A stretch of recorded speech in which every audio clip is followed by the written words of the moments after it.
Thank you so much for being here this evening. Oh, you guys got quiet fast. We're working with a good crowd. Hello, and welcome to tonight's Artist Talk with Working Artist Project Fellow, Michi Meko. My name is Ariel Jones, and I'm the Development Officer here at MOCA GA. Michi is the last of our Working Artist Project Fellows for 2018. The MOCA GA Working Artist Project is an awards program to support established visual artists of merit who reside in the metropolitan Atlanta area. This initiative provides an unparalleled level of support for individual artists, expands the museum's mission, and promotes Atlanta as a city where artists can live, work, and thrive. The Working Artist Project is generously funded by the Charles Loridans Foundation, the Antinori Foundation, and the National Endowment for the Arts. Multidisciplinary artist Michi Meko work incorporates the visual language of nautical wayfinding, the objects of buoyancy and navigation combined with romanticized objects of the American South as a means to communicate the psychological and the physical. So without further ado, I present to you Michi Meko.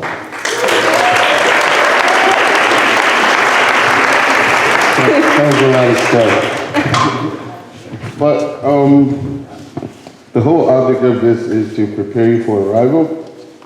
And so I will leave you alone so that you can prepare. Did you want that? Yes, you unplugged it.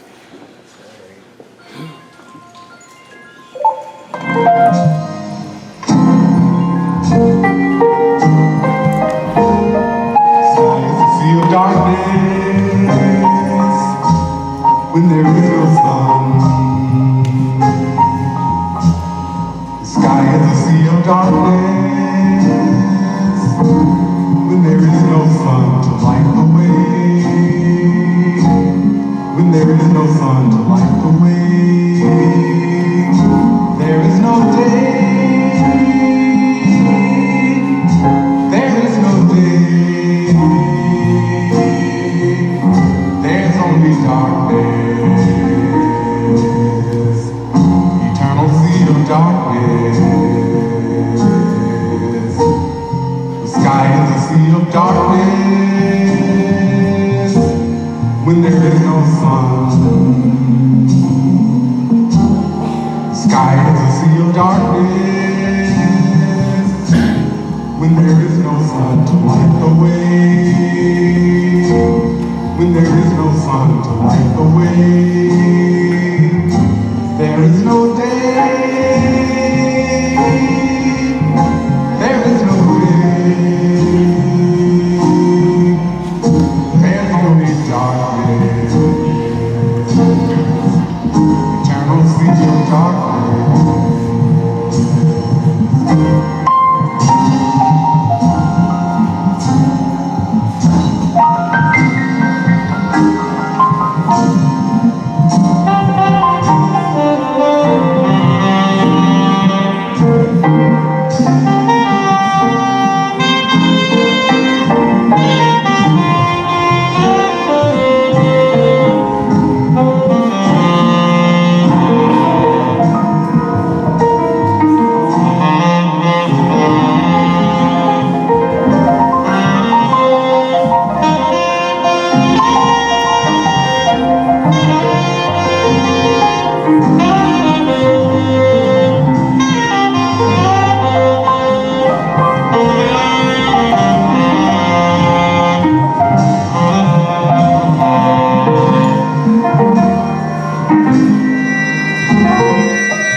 Hello? Well, here we go. Where should I start? I'll start with the thank yous. I want to thank MOCA and the staff, especially Eric, for helping me with the lighting. And that was a tough job. I want to thank also the Wolves for all your input. And I want to thank my assistant, who's not here. But without him, this show probably wouldn't have happened. So I'm very appreciative of him. And I would also like to thank the Secret Brains for all of their input and guidance and conversation. It doesn't prepare you for arrival. This came out of a residency that I did in Lone Pine, California. I get a phone call or an email, and it says apply for this. And I was like, okay, I'll do it. And what it is a residency that takes artists camping. And this one was in Lone Pine, California. So I write the proposal, do the thing, send it in, and Donald Trump becomes president.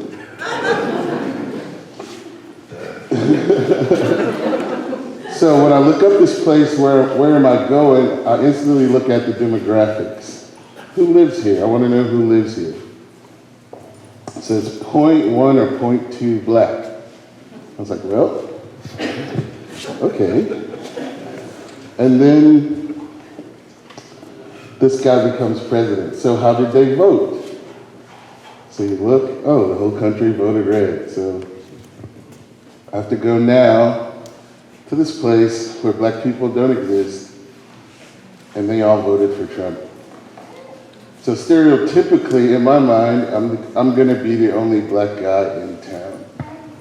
So there comes the idea of being black in wilderness. And to prepare for this trip, because politically things happen the way they happen, I now begin to ask myself, do I pack my pistol? Do I pack my knife? Like, how do I ship a pistol to California? What's the gun law? There's this whole thing that I'm going through to protect myself from an environment that I think is hostile. So as I'm preparing for this arrival, I arrive. Of course, I'm going camping with a bunch of white people. So there I am the only black guy again. But leaving LA and driving out to Lone Pine, I began to have this idea, if I could plot black people on a map and take account of how many black people that I see until I'm the only person in this wilderness space that I know of. So from LA, you look at the demographics, it is here, you plot the people, boom. And as I drive, or as we drive out to this place, Lone Pine, where I'm going to be the only black guy, I begin to look for black people and plot them on a chart. And the last black people that I saw were 3 black girls in the Mojave Desert at a Subway. And that's when I begin to write, like, by now, I'm probably the only black man for miles, right? You go and you set up your tent and you do this thing, and you're preparing for your arrival. But then within this trip, there becomes the unknowns and all of that. So as I set up my tent, I'm in search of this moment of what do you call it, like enlightenment. I'm in search, that's what I'm in search for. Like, I wrote this proposal, one, to be a free fishing trip for myself. Because the proposal, I'm gonna go tie flies, blah, blah, blah, teach myself to fly fish. So for me, it was a free fishing trip. But I was very interested if I could have this transcendent moment, and if my language could switch into something flowery, like real flowery. Like the great Southern writers, they all personify nature. Nature has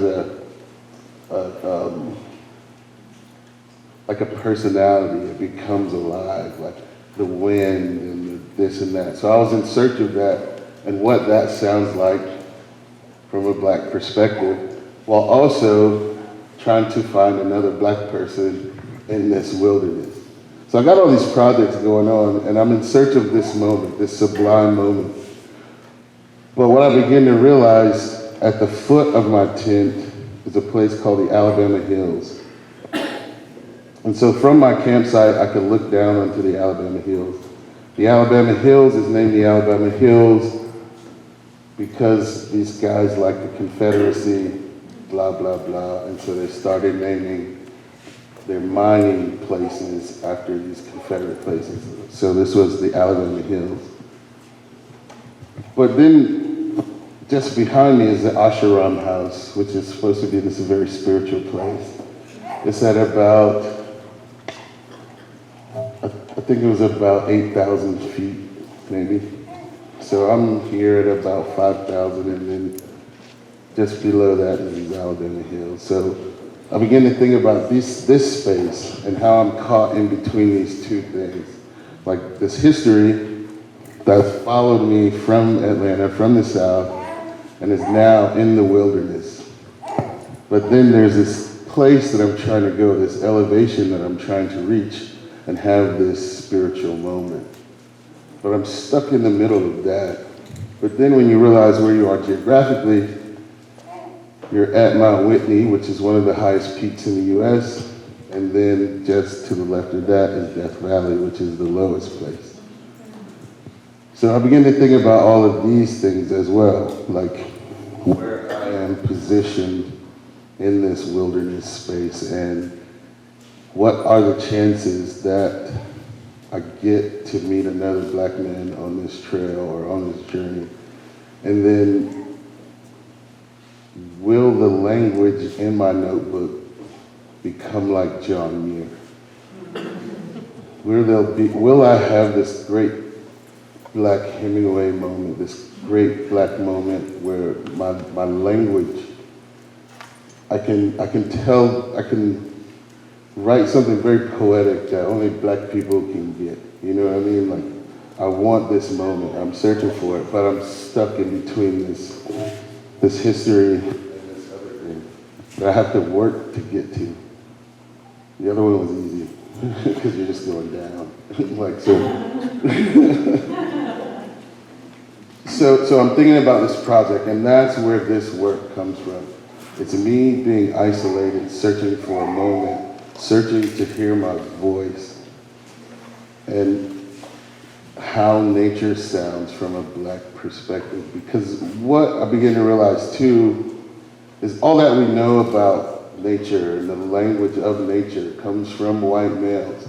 And then that began to bother me because I see the world very different from John Muir. I see the world very different from Hemingway. But although we can share the same experiences in the outdoors, what does that look like and what does that sound like? Because here I am, a Black man in this space that's always been determined as white space. It's rarely in any adverts or any thing that has to deal with the outdoors that you see Black people participate. So that goes into the preparation to arrive. That's why I looked at the demographics. What are the chances of? So there's all this packing and unpacking that happens before I even take the trip. But then once you arrive at the trip, you have to now prepare for that arrival and those unknowns. And I remember going up this trail, it's like, oh, bear season. It's like, oh, okay, bears. And then it's like, oh, it's snakes. It's rattlesnakes. Like, beware rattlesnakes. Like, okay, cool, snakes. But the whole time, I'm not scared of the bear. I'm not scared of the snake. And I don't have my pistol. So now all I have is a fly rod, a knife. Like, what is that gonna do? But I will defend myself if this thing happens, right? Because I'm preparing for the arrival, right? You never know where the confrontation is going to come. And I'm in a wilderness space.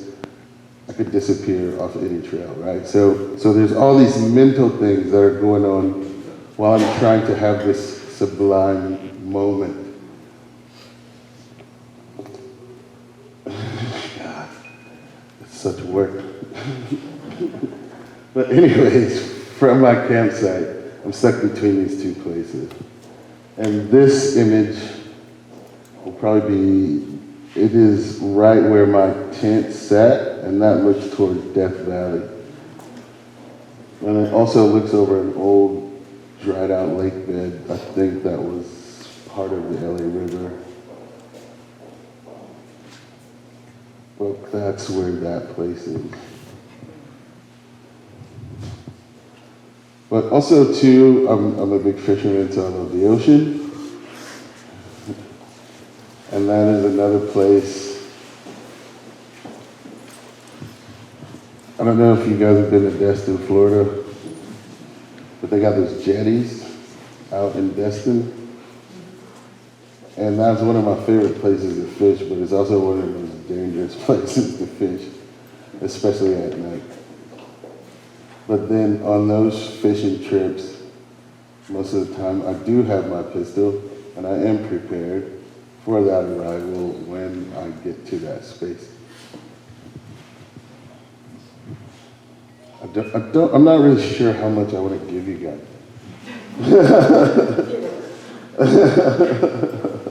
I'm not sure how much I want to tell you. Why not? Because secrets are good. But if we look at this work, this big work, I'll skip the wilderness and go into the fishing.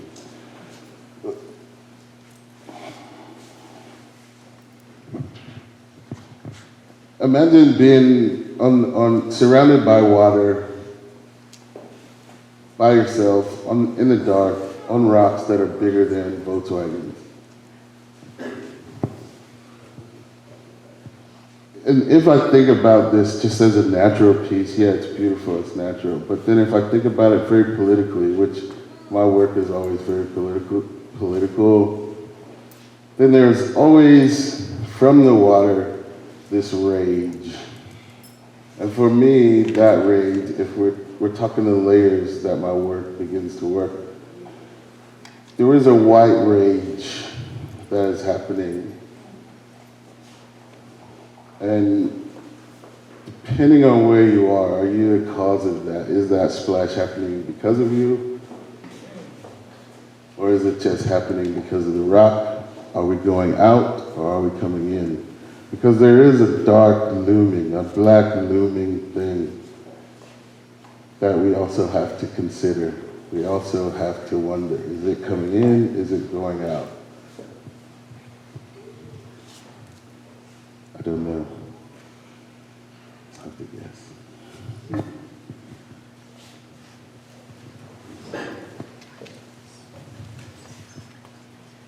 Yeah, I think that's it. That's good enough. What are your lines representing? Yeah, let's do some questions. Let's have a conversation. Yeah, I don't want to. Constellation there. Well, those come from old nautical maps because I'm very interested in how it is that black males move through public space. And I choose to look at that through a nautical representation. Like, can I create the perfect map to help myself get through my day, through public space without harm? And as I move through that space,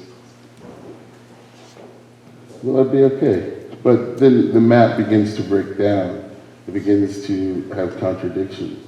Things become covered. Things become not so much as they seem. So there's that. Let's do some more questions. Let's have a conversation now. Let's talk about the pan. The pans. It's like a very Very important kind of symbol that you use. Can you talk Well, about how important that is? Well, the skillet is if we talk about emotional things, like skillets in Southern culture become very emotional. When one passes away, we clamor for the skillet. And for me, the skillet is this device that registers history. And in that history, there are all these narratives that happen around this skillet. Because when your grandma dies or whoever, you clamor to get that skillet. And what I begin to become fascinated by what is it about the skillet.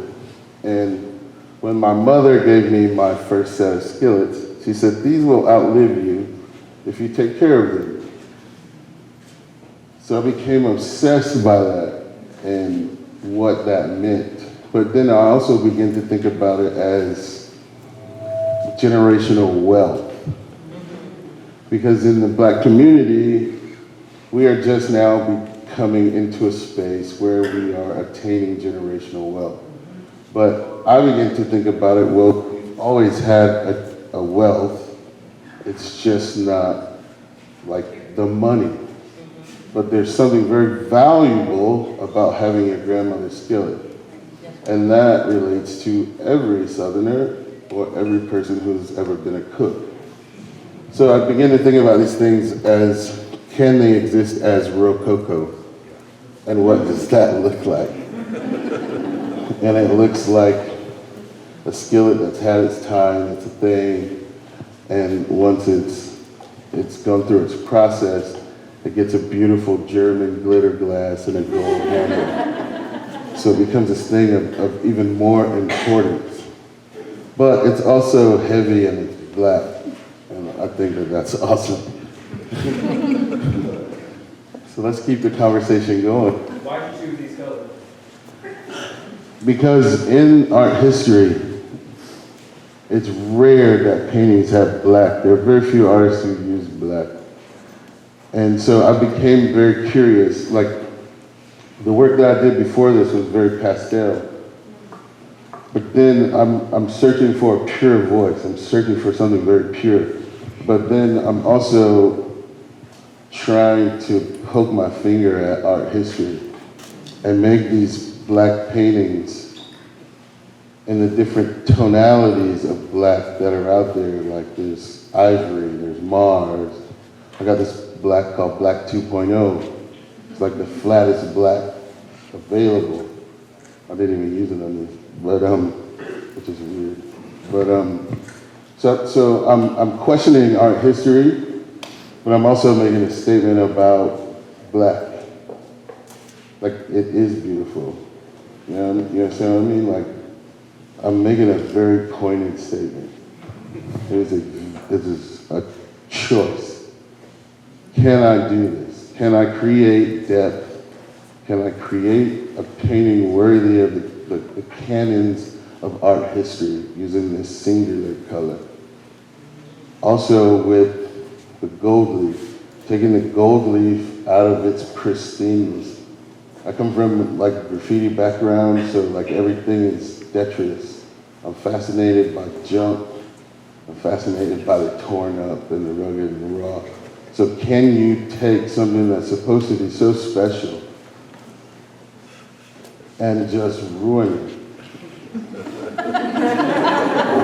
but still have it be beautiful? Like, I want to push the tin, the gold leaf into a form that's almost liquid.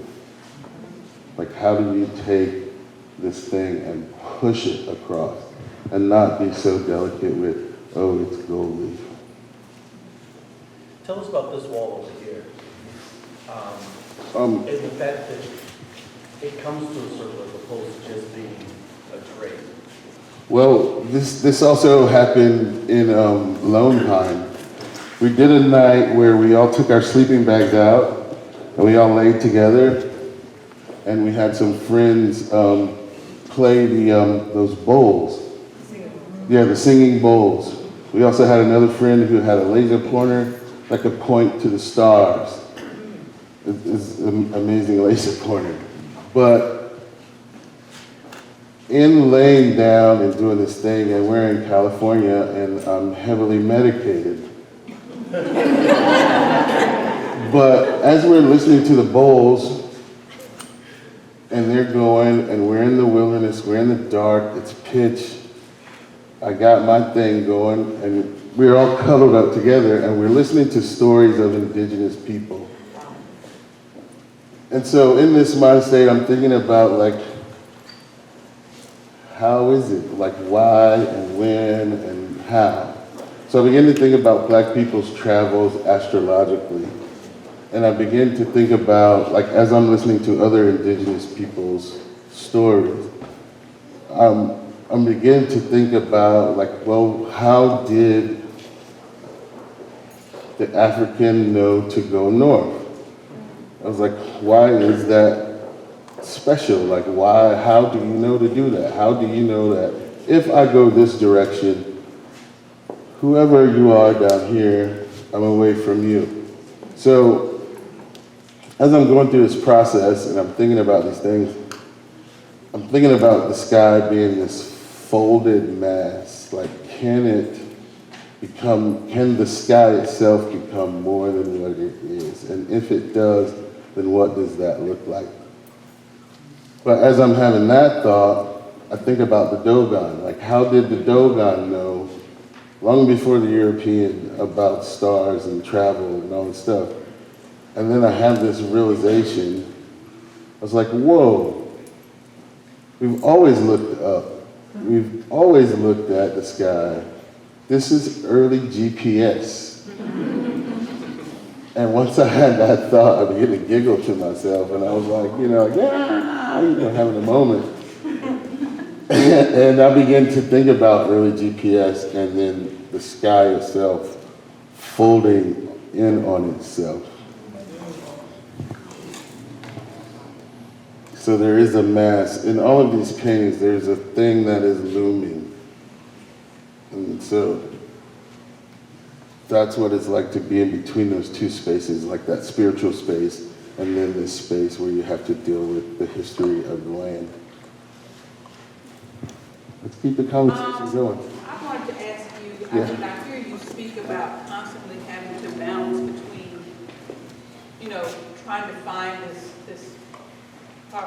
hopefully peaceful kind of place and space, Mhm. and thinking about your own physical safety. Yeah. I hear this heartbreaking vulnerability that we don't hear from Black men, or it's not portrayed in common, Yeah. in larger media. And I'm wondering if in this space or after this experience, how you feel about being in a dark place now. I mean, was this something you would do again on your own? Oh yeah, like I'm full on, I'm in. Like, I'm going camping, I'm going hiking, I'm going fishing. Like, no one's gonna stop me from doing that. But I'm very aware of the hazards of. And everyone on a trail may not be as friendly, you know what I mean? And so far as the vulnerability, I'm at an age now to where kids call me an OG.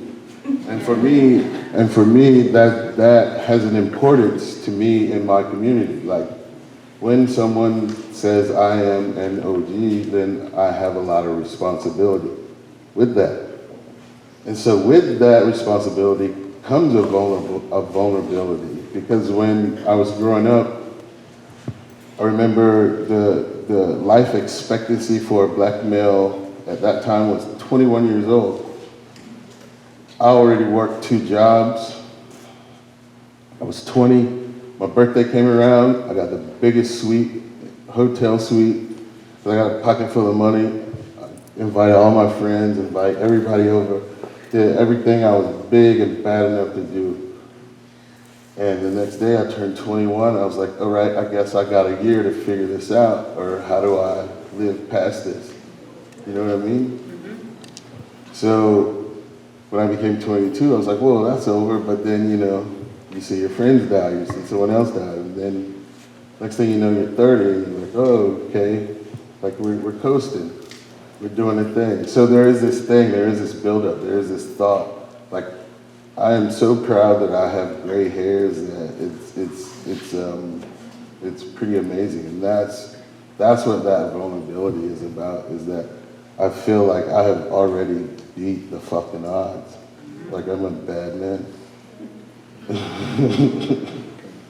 So let's keep it going. You mentioned the frying pan. Yes. Did you use dollies in that piece also, or is that something part of the heritage? Did I use what? Dollies, the little star looking thing. Yeah. What is that? Oh, the doilies. Doily, yeah. Yeah, it's Dollies, it's. I can tell you the truth, but it's Don't tell them the truth. nah. That's what I'm saying. I can tell you the truth, but it is one of those symbols that we do see. It's one of those things that exists. What do you think the biggest obstacle is to get people of color into our outdoors, into this like natural wealth that we have as a nation, and that has this like perceived white ownership? Well, one, like white people gotta chill out. Yeah, chill the fuck out. I mean, well, I might be out on a trail with a fucking lot of stuff on. Don't freak out. I might be going to the bank. I might be barbecuing with my homies. All of those kind of incidents. Like, white people need to chill the fuck out. Just chill out. Black people do things. But I think that, in all seriousness, I think that what's happened is, like even what happened to me with doing this thing, Black in Wilderness, I've always looked for myself. Black people tend to look for themselves in spaces where we think we don't exist, but we always exist. So now when I go on Instagram, I follow brown folks fishing. I follow the Black-a-Latchin, who just like he hiked the whole Appalachian Trail, then he did some bike ride from somewhere to somewhere. Michigan to Alaska. Yeah. Then you got outdoor gear and beer, and then you got the Black Packers, outdoor Afro. So there is this community that people are building outside of what's already existing. Like there are people who are active, and there are people who are doing this thing. There's a group of dudes who do the rock climbing, the bouldering. There was a group who just went up Denali about 3 years ago. So I think that the thing is that you have to see yourself in that space in order to know that you can go or that you are welcome within that space. But then too, if I relate this to this whole trip that I had, that's when I begin to realize how land can be politicized. That's something that we never think about. Just by these guys naming this thing, Alabama Hills, and the reason and the intent behind that politicizes the land. But also, that's the place where they film most of their Western movies. So there's a note in my notebook, and it says, "Good shot, Tonto." And this is about how my notes sounded in my notebook. They're very sarcastic. And so with that history of the Westerns and the Cowboys and the Indians, there becomes a whole nother layer onto that land. And then people begin to travel because they want to see where John Wayne shot so-and-so, you know what I mean? So one thing, like just chill out, recognize that people are out and doing things, and then the inclusion in. But now when you see ads from REI, you see more Black people. Even with Bass Pro Shops, you see more Black people. So when you go to the Louvre, you see huge pieces like these, as far as the size, and it being landscape. That's what it reminds me of, as far as like, oh, these size pieces and landscape. But it's literally like opposite. And it's like, that was cool because like, oh, it's the nice size. But this piece is like more like, oh, this is what I see. You know, like this is more a reflection of what I see through day to day. So would you call this a black filter, or would you call this a black sense, super sense? I would just call it an image straight from nature. Like that's me looking out at night at this space towards Death Valley. Like it's really not that complicated. It's just me contemplating my lonely black self in the dark.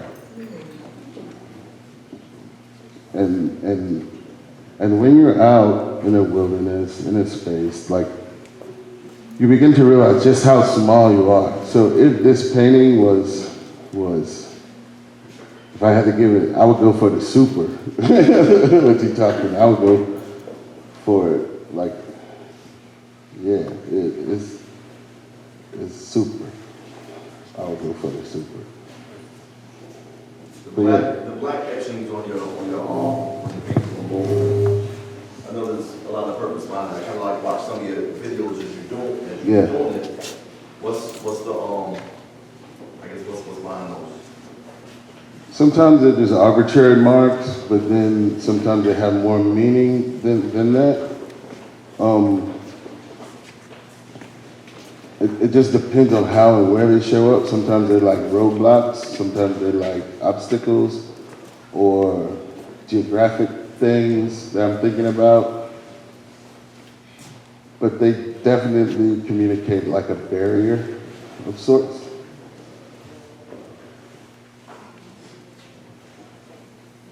What do your black fringes represent towards the bottom? At the top it's really linear, and then you have the circular like skillets, and it's very hard. And at the bottom it's really elegant and free. Does that represent like the freedom that you feel being in the wilderness? No, I wanted these works to exist in sort of a banner state. Like, so say if you,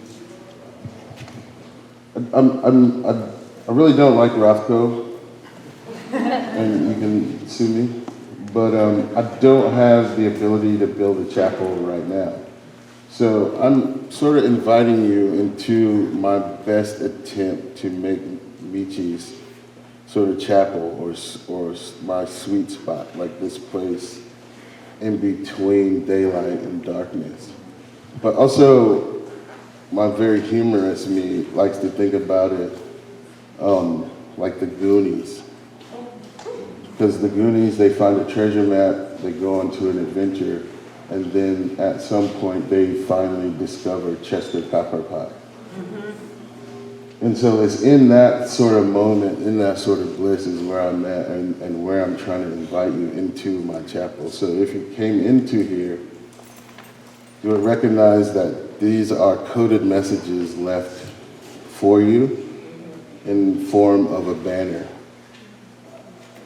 So there is something that I'm communicating in this format, in this place that you have just now arrived, you have discovered. What about the plant and the cat? Well, it's I'll tell you about the plant. It's a naturally black plant. And as it doesn't get enough natural light, it goes green. But the thing that's also very important is that there is a black plant in nature, and in this format, it is in your face, and do you look at it or beyond it? What emotion or emotions did you experience while you were in your creative space? Which one? Any like sadness or anger or happiness or peace? All of them. Every emotion that exists. Yeah. If it wasn't for the secret brains, this probably wouldn't have gotten done because I was in such a state at finishing this work and doing other shows and doing these things. But you do have those emotions. And then it takes someone from your outside to say like, hey. You know what I mean? And so my secret brains is very good at doing that. How about the banner?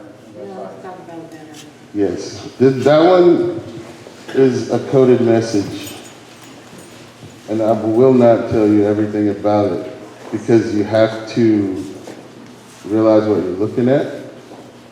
And it's pointed, but it's about escaping. But then there's also some old symbols in there that's hidden behind abstractions. But I will tell you that's a fig branch from one of my trees. That is my personal crab trap. It's one of my favorite crab traps. Out of all the expensive crab traps that I own, the cheapest one does it best. So now that becomes work. That becomes a work of art. One time I caught 8 crabs in 5 minutes. That thing is good and productive. But it's a very coded message. I mean, you have to know old African symbols and relate to the crab trap and the buoy.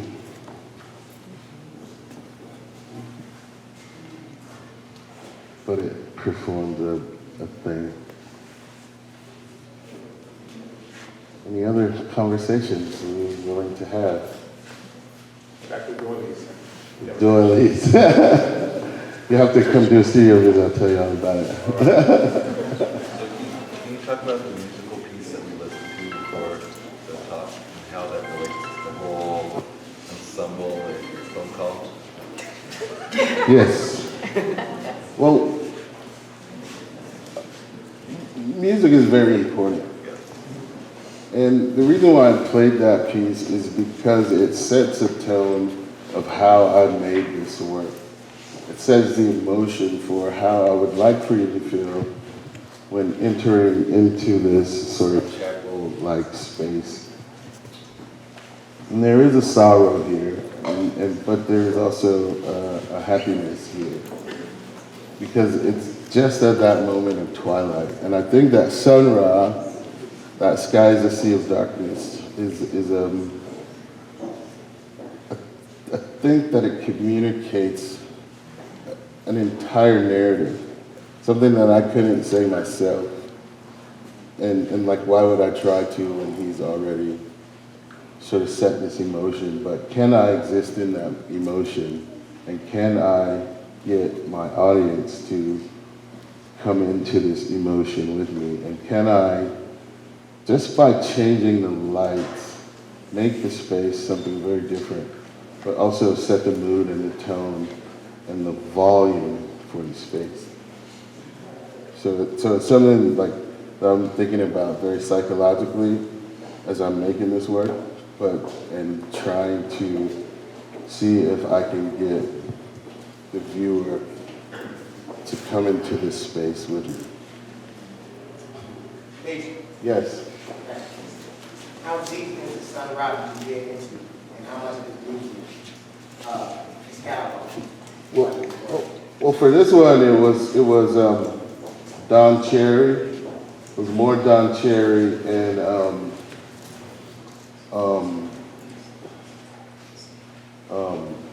Alice Coltrane. But then there's a certain amount of ratchetness to it too.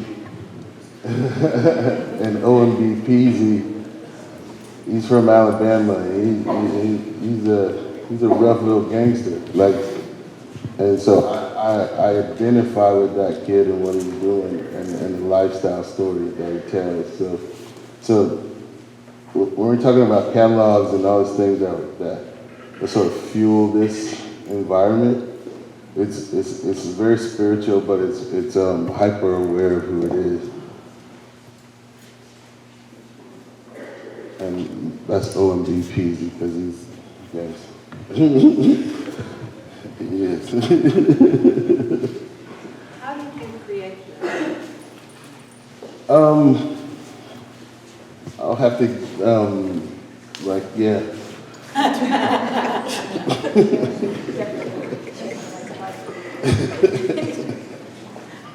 Yeah, that's good. That's good. That's good. I have to really give it up for my assistant for helping me with this vision. Like he's amazing. And I just got tired of running up and down scaffolds. Thank you. How else can we keep this conversation going? Are you changed from the experience? Which experience? Well, the experience of making this chapel. I don't know that I'm changed, but I'm hoping to change others. I'm hoping to leave you with something. I'm hoping to burn something into your memory bank. And I'm hoping that every time you come into this space that you relive this moment, like relive this work. Because again, coming out of graffiti, like the scale of the space is some would say challenging, but for me it's basic. So I really want you to, I don't care what show is up, I really want you to relive this space. Yes. That's my entire mission, is to burn something in your brain psychologically forever. Because then it becomes a memorable show. So, opportunities to exist in this type of wilderness and this type of darkness are rapidly disappearing from anyone's accessibility, no matter where you are on the planet. Being something that's staring up at the sky, something humans have always done, being something that we can't do anymore to the same effect. Like, is there, I mean, I know your work's really political. Yeah. No, a lot of layers there. It is a lot of layers, and all of that is considered because once land becomes politicized, now it's like who is affected by it. And so we've seen now in our time that there's this place, bare ears, and now there's this place that's going to lose these many acres. But then there's also these people who want to say like, okay, this is what I think about it. This is what I really think about it. I'll tell you the God honest truth. Like, if you have a song called "This Land Is Your Land, This Land Is My Land," what does that really mean? Like, is it really my land? And if so, what is it that I can do on my land? You know what I mean? Like, so I always think about that when I'm going out, but then I also think about the natives, but then I also think about there were certain people who decided like, okay, these are important. We should cherish these. Oh, let's do the Buffalo Soldiers cut the trails in Yellowstone National Park. So you got black men who built the trails in Yellowstone. That's a real history. But yet a lot of black men don't travel those trails. And that's a weird thing when I think about it. And so like that's one of my missions, to go into Yellowstone and go walk on these trails that men before me who look like me built. But then you have people who want to take that land. But then here's your thing, America, that's land, and blah, and come see the national parks and the national forests. But then you have a certain demographic that never participates or rarely participates in that. Because is it unwelcoming? Like, there's a whole history that now we have to talk about why a certain demographic of people don't go into the wilderness. And then you're asking about that question, then you have to face that history. It's a long history of violence within these spaces. So I really consider it all. Like, what does it mean? As me and my friend Kara she was one of my camping buddies. She came from Miami, so y'all give her a shout out. But Kara was my campfire hangout, and Kara and I would talk about ownership and land ownerships and what that means. And everybody wants a house and they want to own land and they want to do this. But when you think about this whole country, it's all about taking land and ownership. And who goes on that land? Who, you know what I mean? But then this whole mythology, this land is your land, this land is my land. Like, somebody's got to call bullshit. Yeah, maybe you could talk about more specifically where we were, because there was a lot of like oppressive iconography just as a backdrop, like being in Ansel Adams Wilderness, being near Mulholland's aqueduct. I mean, come on. Everywhere we looked, there was some shit there. Yeah. So Kara was very interested in where the LA River started. Like, so it go, like, but it's also a place that I want to fish. It's a famous river. I'm gonna go fly fishing. I got a free fly fishing trip. But we go on to these adventures to find this source. And when we get to this source, after crossing land, going through people's cattle gates, because when you have a cattle gate in the middle of a wilderness, that marks this is somebody's land. But you keep telling me this land is my land, this land is your land. But going through these gates and taking our chances, we find the source. There's a Bishop River right here, there's a chain, and then there's a little thing that diverts the river, and then it says property of LA County. And all that divides it is a chain. So then that goes into ownerships, and then that goes into politicized land and water. It becomes a whole... Buying it in perpetuity a century ago, that's just nuts. That is so political. Right. Like, I was just happy to, like, see you fishing in those places and, like, take your picture. Nice. That's my family, buddy. Any other questions or conversations or? I've got a question about the macro and the micro. Okay. That I see at work in your work, because there's this sort of macro of the literal landscape, this place where you went, right? And the sort of grand American landscape that you're intervening into the historic narrative. And when you talk about this land, it's your land, so it's my land, I also can't help but bring it back to Atlanta and think about, you know, your daily life. And then it becomes a metaphorical wilderness. Yes. And I think about, like, the false promise of those lyrics coming to bear on, like, our day-to-day lives. And so I think this land is your land, and I also think where we want to live, like the narrative of development.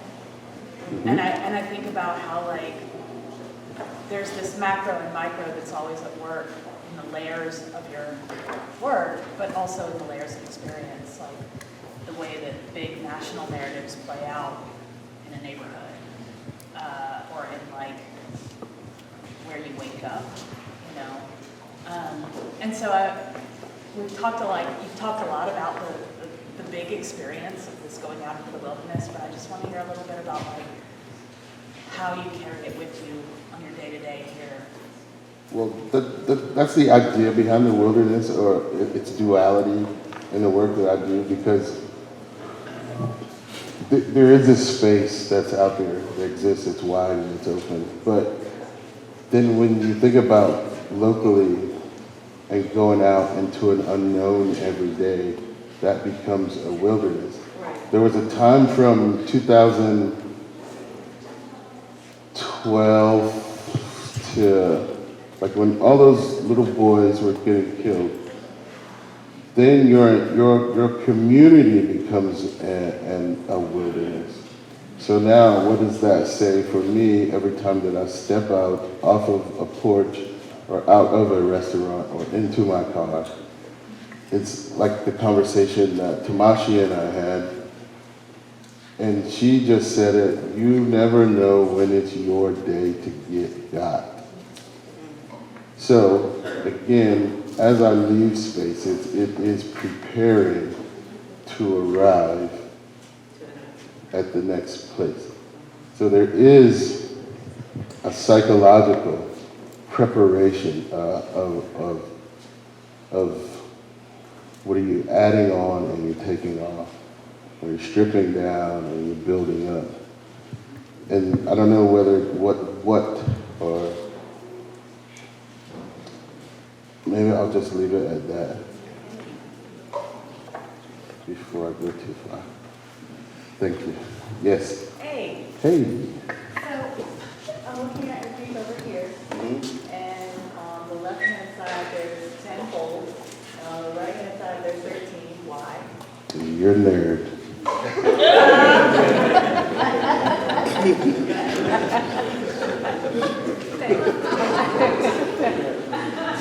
But it's a personal joke, and I did it to see if anyone would notice. Thank you. That's very beautiful. Thank you. It's a personal joke. That's right. But I guess I've wasted y'all's time enough. Yes, ma'am. I truly enjoyed your work. Uh-huh. As I look at it, I feel the triple darkness, of which is described in the scriptures, as well as I saw coming out of our mother's womb in triple darkness, into a wilderness. I'm just thinking as an artist, each of us developing our own different ways. And I'm thinking when you were talking about what you were creating here in the darkness, it falls right in line with that triple darkness. It falls in line with life being created, thoughts being created. And that's what I see when I look at it. Thank you. Thank you. I don't know what to say to that, but thank you. I don't have any words for that. But this work was created in the dark. I will tell you that. So I knew that it would be seen in the dark, so I painted it in the dark. Well, I guess we're good. Are we good? Has everybody got enough? Okay, great.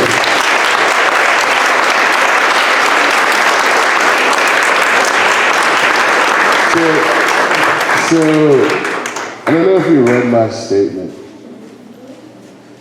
In that statement, there's the statement, but then at the bottom it says it's a love letter. So, in order to reach or to crack the code on this show, there's a certain arrangement of wording, which are the titles of this show. If you can arrange them, it gives you a message.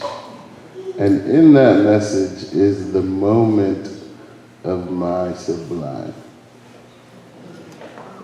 And if you're super slick, you can take the name from the title from my last solo show, like a weird sweet spot.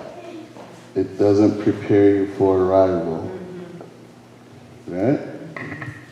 There's a sentence. There's a statement. And I hope that you can crack the code if you look at the titles of each of these and arrange it. You have to use the title of the show. It doesn't prepare you for arrival. And then add the titles of these, and it'll give you a little poem. Thank you.